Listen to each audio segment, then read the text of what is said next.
Steve, you won the toss, chose to bat, and the reason for that. And also, do you think that the partnership was on? I think the 300 was a possible score on this pitch.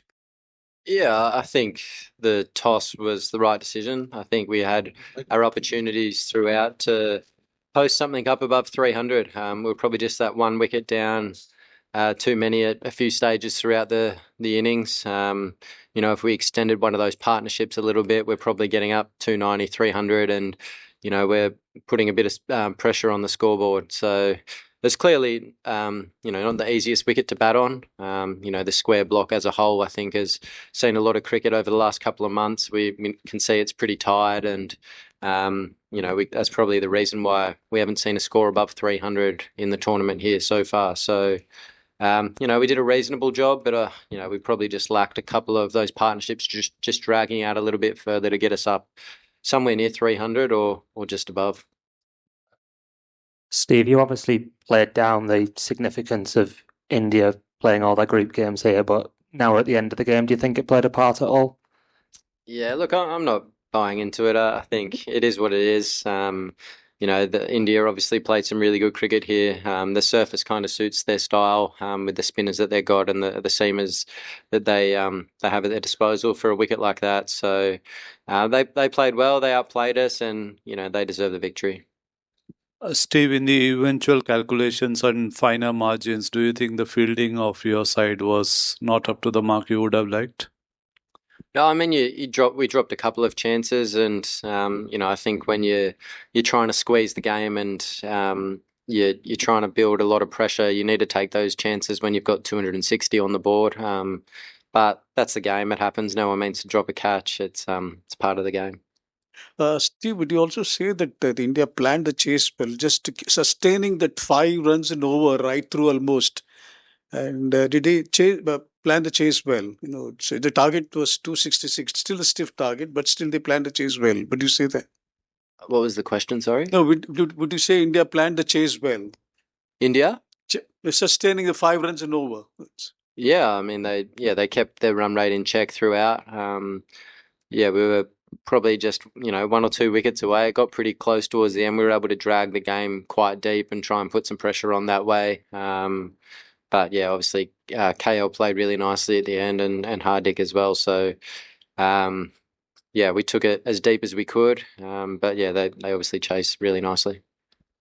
Steve, how much difference in Dubai pitches and Gaddafi Stadium Lahore pitches? You played in Lahore, so different result, do you think?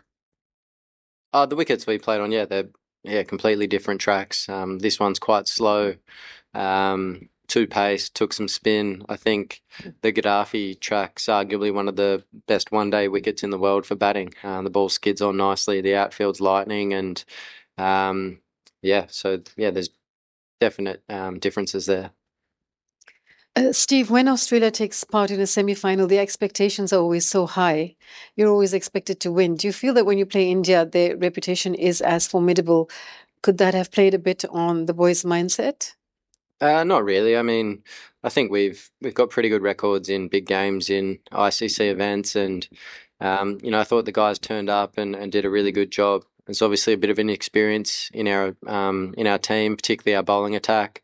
Some new guys there who I thought did a really good job as well. So, they're going to be better for the exposure to a big event and playing against world-class players like the ones we came up against today and throughout the tournament. So, plenty of positives to take from it. Steve, can you talk us a little bit through your dismissal and also kind of that period of the game in general? Was that a big moment? Yeah, Mr. Full Toss. Wasn't ideal. Yeah, my plan was kind of to try and put the seamers under a bit more pressure and just rotate the spin, but I didn't do it very well. Yeah, obviously lost my wicket at probably a crucial stage as well. So, had I batted a little bit deeper, potentially could have got up, as we said before, near 300 or something. Alex was batting really nicely up the other end. So, yeah, disappointing time to get out, but that's the game sometimes. Steve, you have been a long time contemporary of Virat. So, what do you have to say about the way he chases down the high targets and controls it? Can you say something about that? Yeah, I mean, he's arguably the best chaser the game has seen. You know, he's done it numerous times against us. You know, he controls the tempo of the game really well, plays to his strengths, and takes the game deep. So, you know, I thought he played really well again tonight. Hi, Steve. This is Abdullah from Gulf today. Steve, you are one of the best team in the world at any given point of time. And after posting a competitive total of 264, you lost the match. So, what kind of total do you think is a team should post to win the match on this pitch? I mean, that's a difficult question. I think, yeah,